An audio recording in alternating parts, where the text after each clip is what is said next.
E aí, bem, o que podemos falar desse cenário mineiro, para além do desastre que aconteceu?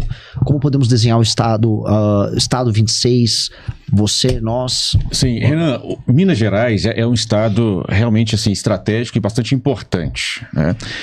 Não é à toa que se diz que Minas Gerais é decisivo para as eleições presidenciais. Nós estamos falando do segundo maior colégio eleitoral, só perto de São Paulo, né? Então, qual é o cenário atual? Nós temos um governo, o governador Romeu Zema, que ele sobe ao poder como sendo uma esperança à direita, mas no meio do seu mandato ali, talvez até bem no princípiozinho, no primeiro terço do mandato, ele deixa o estado de Minas Gerais e começa a pensar na viabilidade da presidência da República. Então, esse é um grande problema. A segurança pública no estado de Minas Gerais hoje já está abandonada. Os policiais sem recomposição salarial, as perdas inflacionárias já chegando aí a quase 50%. E equipamentos para a polícia defasados, tem policiais militares que estão indo para o combate com colete vencido. Então esse é o cenário atual. Um endividamento, um suposto endividamento do Estado com a União. Por que eu falo suposto sempre, Renan? Porque se diz que temos uma dívida de 180, quase 200 bilhões de reais com a União, mas nunca houve uma auditoria séria dessa dívida. Então, eu vou dizer que é suposta, porque pode ser suposta mesmo. Mas tem que dar um ponto positivo para o governo. Porque antes do Zema, houve o desastre do PT, através do Fernando Pimentel, que foi um desastre. O Pimentel chegou ao absurdo de parcelar o salário do funcionalismo. Eu tinha pessoas próximas à época que reclamavam bastante disso, que o salário era parcelado, fora tantas outras coisas que o Pimentel fez aqui no poder. O Zema, pelo menos, ajustou um pouco a casa, mas tem um ponto fraco, que é a questão da segurança pública, essa questão do endividamento do Estado, e abandonar o Estado para pensar somente na presidência. Então esse é o cenário.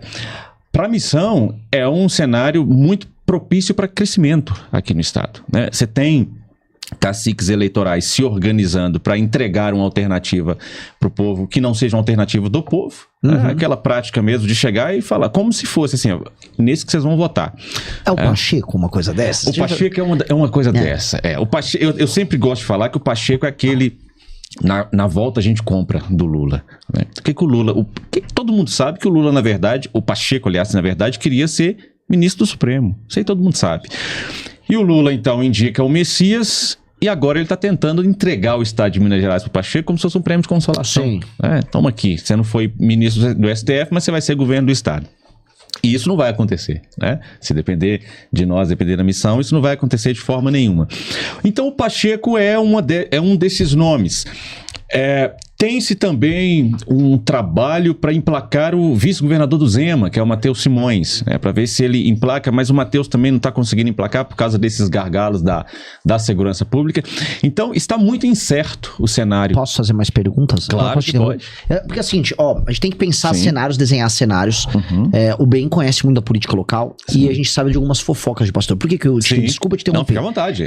O que eu te jogo é o seguinte: o Matheus está tentando vou obter o apoio do Nicolas aqui. Né? Ao mesmo tempo, eu imagino que o Nicolas e a turma do PL só entrega o apoio ao Matheus se o Zema tirar a candidatura e apoiar o Flávio. Sim.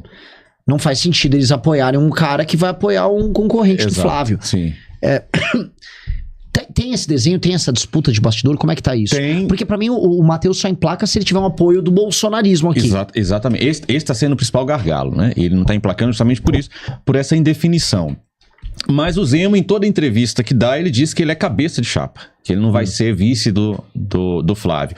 Então fica esse ambiente de incerteza e um ambiente de incerteza e um ambiente rachado, né, presidente? Então a gente vê que em um ambiente de incerteza e um ambiente rachado significa que o povo mineiro está esquecido. Sim. Estão pensando nas composições, nas alianças, e aí, para a missão que tem um projeto realmente, isso é positivo. A gente entender que o povo está sabendo que nós somos os únicos que estamos aí com um projeto e que vamos submeter esse projeto ao escrutínio público. Sim. Não é em relação a alianças, composições, mas o Zema está interessado na presidência mesmo. Eu não sei se ele viria como vice do Flávio. Algumas pessoas falam que sim, não sei. Você sabe que eu nunca dei a candidatura do Zema como certa. Sim. Porque eu sei, isso eu sei de alguns bastidores, quando havia o Tarcísio, eles falaram, não, vamos botar o Zema de vice do Tarcísio, e em algum momento o Tarcísio aceitou. Certo. Lá pra virada do ano. Porém, aí veio o Flávio, aí acabou Sim, a candidatura do Tarcísio, e aí não tem o Zema de vice.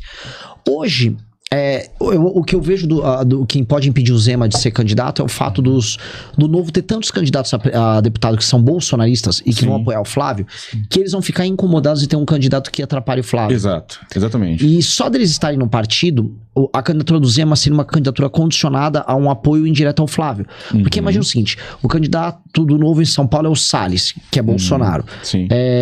Em Minas é o Dallagnol e aquele Kilter, né? Que é o Kilter. Minas não, no Sul. Não, desculpa, no Paraná. Isso, o Kilter. Paraná.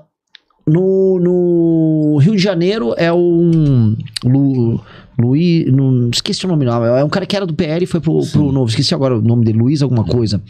Então, todos esses caras são bolsonaristas e passam o dia defendendo o Bolsonaro. Sim. Esses caras vão ficar, vamos dizer, vai atrapalhar a eleição deles como deputado federal ter o Zema como candidato. Sim. Então o Zema ficaria entre o cruz e a espada ali. Exato. Né? Ao mesmo tempo, há uma demanda por um terceiro nome. Sim. E pra mim, eu adoraria que o Zema realmente não fosse candidato. Mas Sim. pode ser que ele vê, não, posso tentar. Agora, essa tentativa passaria por atacar o Flávio em algum momento, coisa que eu não vejo eles fazendo. Não vai. Porque o Novo virou quase que um puxadinho do bolsonarismo. Sim. E aqui em Minas isso expressa de forma muito, muito significativa. Por isso é que a gente tem as figuras que não estão... Por exemplo, o Nicolas... Ele teve algumas caminhadas com o Matheus Simões na tentativa de projetar o Matheus, mas não fecha também uma aliança, sabe? De vir a público e falar assim, não, nós estamos com o Matheus. Então tá indefinido pro lado deles, né? Tá bastante indefinido. O Flávio tá querendo um palanque em Minas e o Zema tá sendo essa pedra no sapato. Hein? Sim, sim.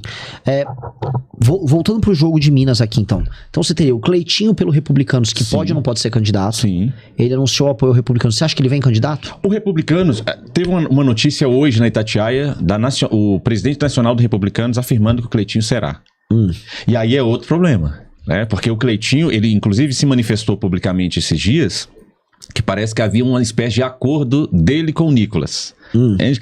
O Cleitinho viria se tivesse o apoio do Nicolas, e se o Nicolas viesse, o Cleitinho o apoiaria. Mas se o Nicolas está na composição com o Matheus Simões e o Cleitinho está vindo... Exato. Entende? Tem uma desorganização aí. Mas o presidente nacional do Republicano disse que o Cleitinho viria. Então, pode ser que sim. Pode ser que sim. Aí, realmente... É um bolo. É uma confusão. Sim. Eu vou, antes da gente falar mais de você e tal, eu ia de novo pensar nesse cenário de Minas. Sim. Porque tem uma coisa que é interessante. Porque assim, Minas sempre foi um lugar muito aristocrático. A política de Minas sempre foi uma política de grandes famílias e grandes quadros. Sim. E desde sempre, né? A política do café com leite era São Paulo e Minas. Exato. Depois você teve grandes lideranças mineiras. Você vai pegar o próprio Tancredo na oposição ao regime militar. O desenho de Minas também vai, do próprio Itamar Franco, sempre foi um desenho meio aristocrático, top-down. Sim. E meio que me parece que isso quebrou.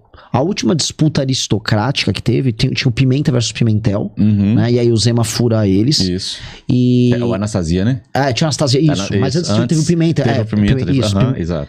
E aí depois veio com o Zema furando eles em 18. Sim. E daí em diante, Minas passou a ser um lugar não uma política meio de topo, aristocrática, e ela passou a ser uma política popular. Sim. Você vê que dois dos políticos mais pop do Brasil, que são o Cleitinho e o Nicolas, são de Minas. Sim. E acho que Minas está passando por esse processo que não é tão comum na política mineira de ser um lugar, vamos dizer, de políticos pop. Sim. Né? São figuras pop em âmbito nacional, tanto o Cleitinho quanto o Nicolas são... Então, em qualquer lista dos 10 políticos mais populares do Brasil, vai ter o Cleitinho, vai ter o Nicolas. E eu acho que isso muda muito a dinâmica do Estado. Porque você pega assim, o Pimentel pode ser... O Pimentel não. O Pacheco. O Pacheco. O Pacheco. O Pacheco pode ser candidato, mas ele é um candidato já nesse contexto das famílias, candidato old school. Sim. E o próprio Simões também. Também. E aí eu ia te perguntar, porque você claramente se encaixa como uma liderança política popular. Sim. E aí eu penso uma coisa sobre o Brasil. Claramente há uma quebra das oligarquias em vários lugares. São Paulo também acontece, mas acontece no Brasil todo em alguma medida. E aí você divide a vontade popular em dois caminhos. Um que ainda é maior, que é uma vontade popular tosca, Sim. que, enfim, é o populacho pelo populacho, e outra que tem projeto. Você claramente tá num caminho de projeto. Sim. E você trabalha para se qualificar. Queria entender qual é o projeto popular seu. Como você vê, não só Minas, Brasil, traga o seu mindset, uma política que é popular. Você faz um trabalho de atendimento à população, de defesa de direito à população, e como isso se encaixa numa leitura de alguém que se pretende um líder. Certo. Renan, é importante a gente pontuar essas questões que você pontuou aí, mas pensando o seguinte, esses nomes que são populares, isso é incontestável, Nicolas, Cleitinho, são populares, mas eu acho que é uma posição triste, eu não queria estar na pele dos dois, porque eles são populares ligados a um nome, Sim. certo? No dia que o Cleitinho ou o Nicolas quiser ser, de fato, autônomo, ser o Cleitinho, ser o Nicolas, ele não vai conseguir. Por quê? Porque eles são Bolsonaro. Inclusive, hoje se tem aí no cenário político pessoas dizendo, o Nicolas está tentando se afastar do bolsonarismo, mas não pode. O Cleitinho é a mesma coisa. Inclusive, recentemente ele prestou uma entrevista, ele falando, não, eu sou bolsonarista. Então você percebe que existe essa vinculação. Então eu não sei se a popularidade desses nomes são por causa do trabalho deles ou é porque herdaram do bolsonarismo e estão vinculados a eles para sempre. No nosso caso, a gente tem o quê? Uma liderança que ela foi construída com trabalho. Então, essa certa popularidade que nós temos, você pontuou muito bem, ela vem da defesa do consumidor. Então, nós já tínhamos um trabalho ligado à sociedade mineira, um trabalho que teve uma penetração, que é o quê? Estar junto da sociedade mineira, do povo mineiro, que teve uma falha da prestação de serviço do Estado, né? Porque o meu trabalho só existe porque o Estado falhou. Né?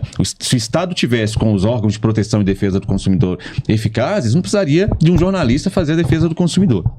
Então, o que difere?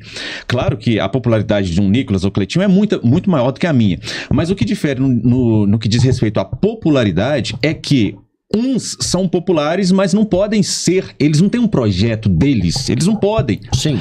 Inclusive eu falo isso até com respeito às pessoas, eu nem sei se a própria pessoa do Cleitinho teria um projeto. Exato. Às vezes o cara é bom, só que ele tá numa armadilha. Exatamente. Então vamos tentar ser generoso. Eu vou tentar aqui, eu sempre sou muito briguento, eu tenho que aprender a ser mais mineiro. Que isso? Às vezes a gente vamos tentar ser generoso. Às vezes o cara veio de baixo, ele não sabia como construir. Sim. Mesmo pro MBL foi muito difícil. A gente tá construindo o livro amarelo há 2 anos e meio. Sim. O MBL tem 11 anos. Exato. Passou muitos anos navegando, tentando construir identidade. Isso sendo um grupo, ele é uma pessoa. Exato. Então, sendo generoso. Às vezes o cara caiu num buraco que não dá pra sair. E não dá pra sair, exatamente. É isso que eu percebo deles.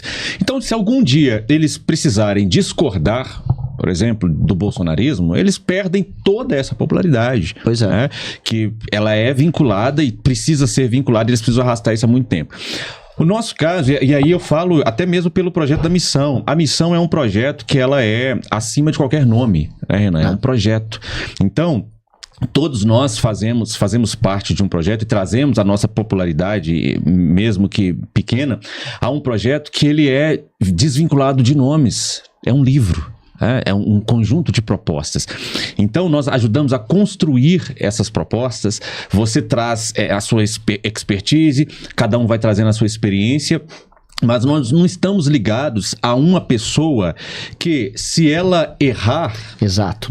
Nós vamos ter que dizer, não, ela não está errada, porque se eu disser que ela está errada, eu perco tudo que foi construído. Não é um dogma ao redor de uma pessoa, ninguém é sagrado no grupo. Exato. Não, esse é um ponto, cara. Vai chegar um momento, e eu coloco isso porque assim, muita gente fala, Renan, você mesmo fala, presida. Cara, eu sou uma liderança, é isso que eu vejo, uma liderança. O Kim é outra, haverá outras lideranças que vão pintar e vão um dia é você candidato a presidente nosso. Ok, isso. Mas é isso o desenho. Não depois de você. Né? Não, aliás, não antes de você. Agora eu tô aqui na minha tentativa, mas... que isso, mas você entende, assim, não é um grupo que nasceu pra ser um culto à personalidade. Exato. E a nossa força é a gente ser uma constelação. Isso, né? isso. A gente ser uma constelação e ela funcionar. Sim. Se a gente fizer isso, de verdade, ninguém para a gente. Exato. Se a gente souber administrar os grandes talentos. Concordo plenamente. E esse é um dos motivos que me fez vir para a Missão. Porque não se pode ter um projeto. E eu acho que você vai se lembrar, Renan, lá em Poços de Caldas, eu acho que a primeira pergunta que o militante fez a mim foi isso. Aqui nós trabalhamos em um grupo e é um projeto. Você está vindo para interesse... Ele foi bem direto. Ele falou, você está vindo para interesses pessoais, individuais ou para o grupo? Eu achei essa pergunta bem interessante, por quê? Porque não pode falar da construção de um Estado, da construção de um Brasil, colocando interesse individual. Isso é egoísmo demais. Sim. Né? Você colocar um interesse pessoal acima de um projeto nacional, acima de um projeto estadual, isso é muito egoísmo, e é justamente por isso que o Brasil está num fracasso que está hoje. Sim. Né? Porque se gerou essas construções não baseadas no pensamento coletivo, mas no pensamento individual. Então, o que você vai me oferecer? Eu vou se você me oferecer alguma coisa, e quando a gente fala de alguma coisa na política, é dinheiro, né? Muitas vezes é influência. Então, se construir um projeto de país, um projeto de Estado, de governo, baseado em interesses pessoais, é a mesma coisa, né? Do que está sempre aí. Então, não faz sentido. O Brasil é um país de potencial de sermos aí um país de primeiro mundo, mas são oligarquias. Você citou o Tancredo, e o Tancredo fez um neto, que é o Aécio, que acha que tem o direito sobre o Estado, né? Aí o Aécio foi lá e botou o Anastasia. Então, assim, é uma política que vai se perpetuando baseada não no interesse coletivo, mas no interesse individual. E é muito triste quando a gente vê nomes surgindo, nomes despontando e seguindo a mesma lógica, né? Eu também tento ser bastante generoso em relação às pessoas que aparecem aí. Como pessoa, talvez a gente não tenha ponto para falar como negativo, mas, por exemplo, o principal nome hoje na disputa do governo, que é o Cleitinho, infelizmente, ele está seguindo o mesmo caminho, né? Esse caminho de fazer uma política direcionada a um nome, a uma pessoa, sabe? Tanto é que a gente pode ver no Centro-Oeste o Cleitinho candidato ao governo, mas ele já é senador, o irmão é prefeito de Divinópolis, o outro irmão, salvo engano, é vereador na cidade, o outro irmão é Assembleia Legislativa. Então é como se estivesse trocando um nevismo por um cleitinismo, sabe? E isso é muito ruim para o Estado, né? A gente tem que ter o quê? Um projeto. Então não importa o seu sobrenome, né? Não importa. Eu não estou construindo um projeto, agora na missão, chegarmos ao governo do Estado, eu não estou construindo um projeto de governo do Estado para que o meu filho, Mendes, seja... Não, entende? Não, é quem for melhor qualificado da missão que vai tocar adiante, né? Então é muito triste quando a gente percebe surgirem o mais do mesmo. Né? No fundo é isso, é mais do mesmo. E interesses individuais acima dos interesses coletivos, e eu acho que Minas e o Brasil serão livres disso. Eu torço que sim. Sim. Essa dúvida que a gente tem sobre o projeto versus a individualidade. Sim. Porque é muito louco, porque vira e mexe, vai alguém nosso em algum podcast. Teve agora uma ida do Pedro num podcast, o Pedro Deirô e o França lá do Paraná. E aí o cara, não, mas vocês são uma seita. Vocês são uma seita. Eles, mas por que a gente é uma seita? Não, porque se o grupo falar tal coisa... Mas o grupo são assim, né? Exato.